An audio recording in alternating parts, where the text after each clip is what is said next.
उसने जैसे ही time freeze button दबाया, अगले ही सेकंड क्लासरूम, सड़क, हर जगह सब कुछ थम गया। हर कोई बिल्कुल स्टैचू बन गया, ना कोई हिले ना कोई रिएक्शन। दोनों को आइडिया आया, थोड़ा मजा करते हैं। एक लड़के के पैर के नीचे अंडा रख दिया, एक लड़की के प्लेट से क्रेप हटाकर जंगली फूल रख दिए और एक अंकल की वाटर गन की दिशा उल्टी कर दी। जैसे ही उन्होंने टाइम फिर से ऑन किया, सब वापस मूव करने लगे, पर वो फिर तुरंत टाइम फ्रीज कर देते हैं। अभी कुछ और करने ही वाले थे कि अचानक बाम, एक जोरदार धमाका हुआ। पास जाकर देखा, किसी ने पेट्रोल टैंक फाड़ दिया था। नीचे कुछ लिफाफे गिरे हुए थे। दोनों पूरी तरह कंफ्यूज, मतलब दुनिया में और भी कोई है जो टाइम में मूव कर पा रहा है। तभी पीछे से किसी के कदमों की आवाज आने लगी। आवाज जैसे जैसे करीब आती गई, वो भागकर अपने क्लासमेट के पास जाकर स्टैचू बन गए, जैसे कुछ देखा ही ना हो। पर फिर सामने आया एक नीले चेहरे वाला अजीब सा आदमी जो सीधे उन्हें घूर रहा था। किसी तरह उन्होंने एक्सप्रेशंस कंट्रोल किए। वो बंदा थोड़ी देर उन्हें देखता रहा, फिर चला गया। दोनों ने चैन की सांस ली, लेकिन तभी एक चीख सुनाई दी। दोनों भागकर एक घर तक पहुंचे और चुपचाप खिड़की से झांका। वो नीला आदमी एक औरत पर कुछ जादू जैसा कर रहा था। उसका आधा चेहरा स्लो मोशन में चेंज हो रहा था। फिर वो घर में कुछ ढूंढने लगा और अचानक उसकी नजर कढ़ाई में पड़े रिफ्लेक्शन से सीधा उन दोनों पर पड़ी। घबराए हुए दोनों भागे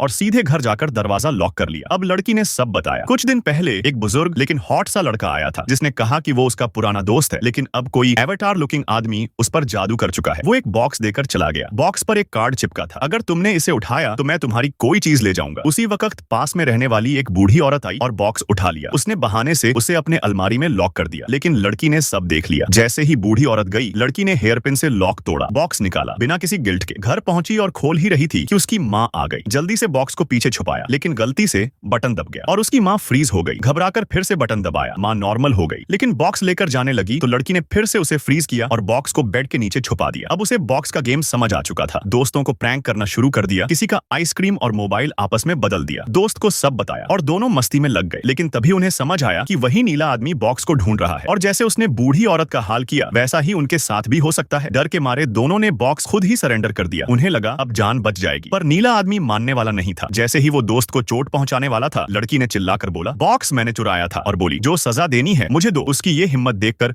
वो नीला आदमी थोड़ी देर चुप रहा और फिर सिर झुकाकर बोला, तुम्हारे अंदर जिम्मेदारी है और वो काबिले तारीफ है।